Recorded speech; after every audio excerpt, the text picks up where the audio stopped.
Well, I have seen this e.l.f. Soft Glam foundation all over the place, and I thought, well, I've got to try that. So I did. Hey everyone, it's Melissa. I have seen, well, I first saw it on Risa Does Makeup, the e.l.f. Soft Glam Satin Foundation, and it looked real good on her, and she said the color, and I thought, I'm going to order that. And so I did. We didn't have it in town. We still don't have it in town. So I ordered it off Amazon, used her link, and ordered it on Amazon. I think it was Amazon. Anyway, whatever her link was. And I got the same color, and it's a great color match. So I tried that out, and it's the e.l.f. Soft Glam, and I thought, Soft Glam.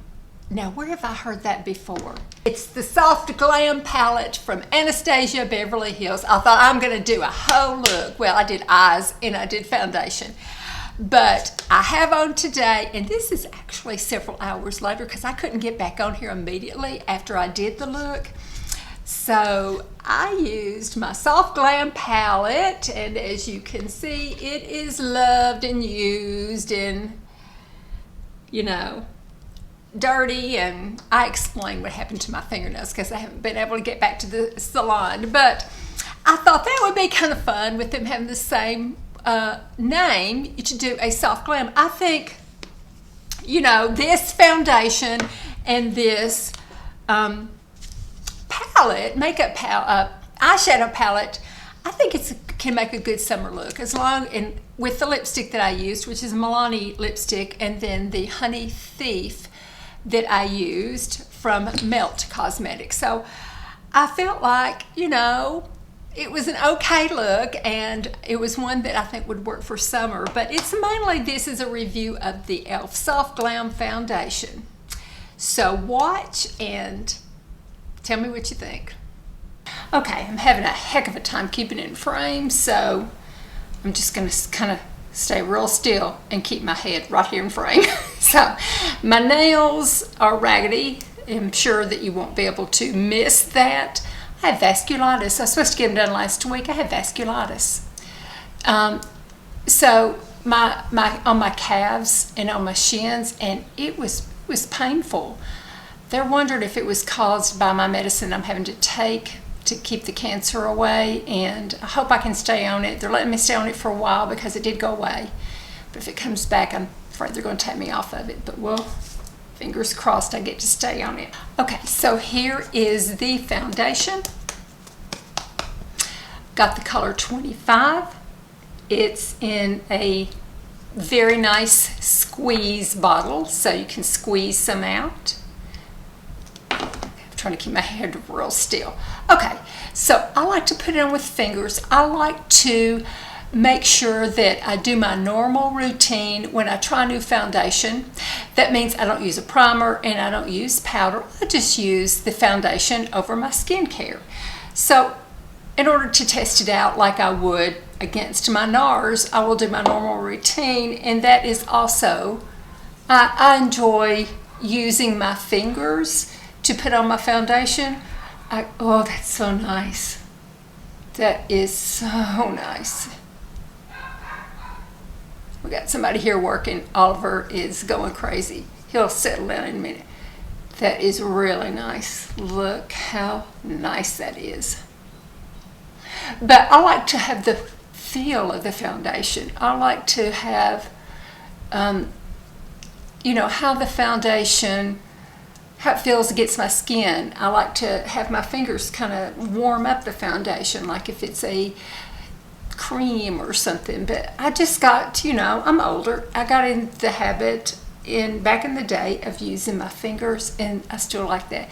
To me, a sponge is an extra step, and well, so is a brush. And I'm going to use a little bit more. This is definitely medium, not a heavy coverage, but you can layer it on. It's lovely. It feels so nice. Now I've got a little spot there. It covers it up pretty nicely. But it is really nice. But anyway, I like to put it on with my fingers. Oh, it's so pretty. That's all I'm gonna do. Great color. Look how it matches my neck.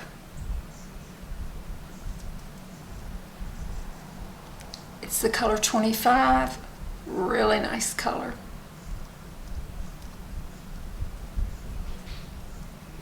Okay. Now, let me do my eyebrows off camera, and then I'll do my eyeshadow. So, I'm going to do this Soft Glam palette. I'll do it very quickly. My favorite color I put on my lid is this one. It's about done. It's about done. I like to really make an effort to get the right color right on my lid, because that's the one that determines your eye color. If it's going, not determines your eye color, but it determines if it's going to make your eyes look bluer or greener or browner, or you know, the colors that you want to use to pick up. This color is just about gone. I'm going to have to mix up another color to match it. But this color I like to put on first rather than going into the transition first. I just like to get it right next to my eye color. Okay, next I'll do the transition, and I'm going to use the color Rustic. Just kind of go in the crease and a little bit above in a fluffier brush.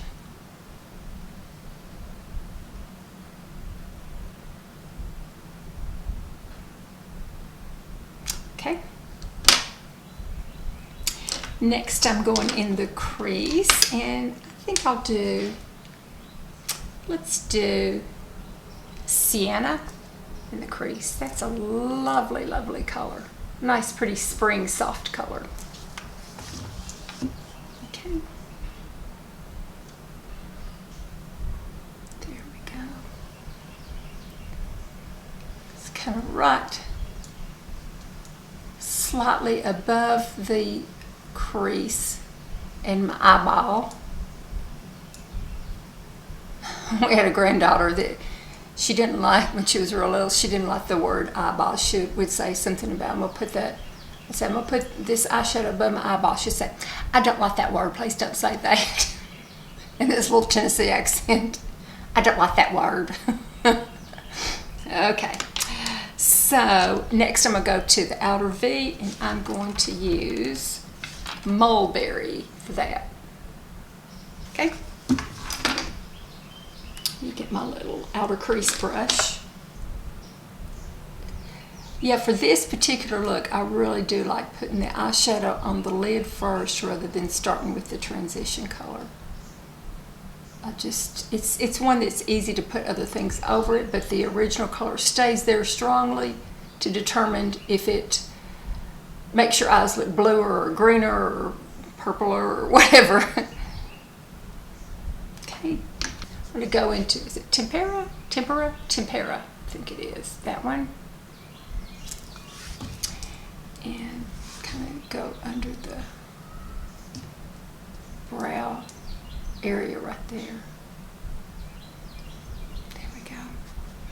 Okay, now I'm going to use the Sienna again and go underneath my lash line. That's why I put the paint pot underneath my lash line, because I like to go under there. I'm trying to do this where y'all can see, so I'm not really looking in the mirror. I always drop my jaw instead of raising my eyebrows, because I read in 17 magazine years ago, when I was about 15 or 14, that you should always drop your jaw rather than raise your eyebrows so you won't get wrinkles on your forehead. So I got in the habit of doing that, and I've been doing it ever since. Okay, gonna tight line and waterline with, it's about done, with the Bordeaux color of the Victoria Beckham liner. Okay, I'm gonna put on my mascara. I think to go with this look, I'm gonna put on the Melt Honey Thief.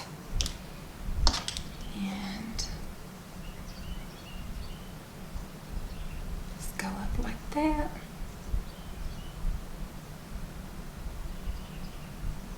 And then my lips, I'm going to line them with Spice by MAC.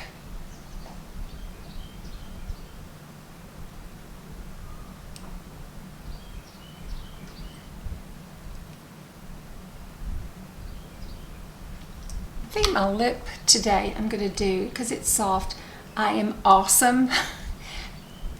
I'm awesome. I always say it like that in my mind when I put it on. It's by Milani. And I always think to myself, I am awesome when I put it on. It's a beautiful color.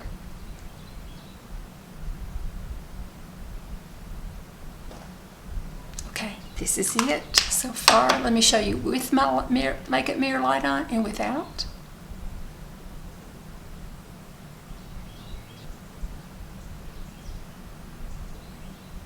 So this is the finished look. This is several hours later. I couldn't get right back on here after I took my hair down and I ate some lunch. I put my lipstick back on, lined my lips again. But I think it's very lovely. It's a gorgeous match. Perfect, the number 25. I have a picture at the end of yesterday because I wore it all day yesterday because my video didn't turn out. So I wore it all day yesterday, and that at the end of the day, it wore just like other ones did. Left a nice smidge. You know, things don't, since I don't powder and I don't use a primer, things don't last on me as much. If I'm going out later on that night, I'll just throw on some more foundation. I'm not, you know I probably shouldn't. I've always done that because I've never worn powders or primers. I just liked it the way it was. Let me back up. Okay, so my final thoughts on it are, it's a good foundation. It's beautiful. The color match is gorgeous. 25 suits me to a T. It's beautiful. One of the better foundations of drugstore that I have tried. I don't like it as well as the NARS. For me, y'all might. It's not as thick. It's harder to, you have to put more layers on. I can use less of the NARS and get a more finished look and have, than I can the e.l.f. I have to add more and go back and add more. I noticed I had to do that. Now, it's just not to say it's a bad foundation. It's just different, and it's not, it's just different, and boy, I sure will use it up for sure. But I do like my NARS better. I still haven't found anything that I like better with this, even with any product changes or slight slipping of product that I suspected they've had. I still like this one the best. Now, what I want to do is I want to go in, I think I really liked this Catrice Tinted Serum Foundation. I liked it a lot. And I did a video on it. I think I did a video. I know I did an Instagram story and an Instagram post on it, on this. And I like this, and I think they are going to be similar. And I might do a comparison between these two. If I have time, I've got other videos planned, but I kind of want to do a comparison between these two because they're both drugstore makeups, but I'm kind of curious to you know, compare these two. I think I might have liked the Catrice a little bit better, but I want to go back and revisit it and try again. But it's wonderful. I think it's worth trying. I think it's, give it a go and see what you think. I will like my NARS better, but it's a very, very good foundation. And I will keep posted on what I think compared to the Catrice. I'll let you all know. But anyway, thank you so much for watching. Appreciate it. Love you all. Everybody take care. Talk to you all in a couple of days. Happy Independence Day if you live here in America. And if you don't, if you live in the UK, well, sorry about that. So, love you all. See you in a couple of days. Bye-bye.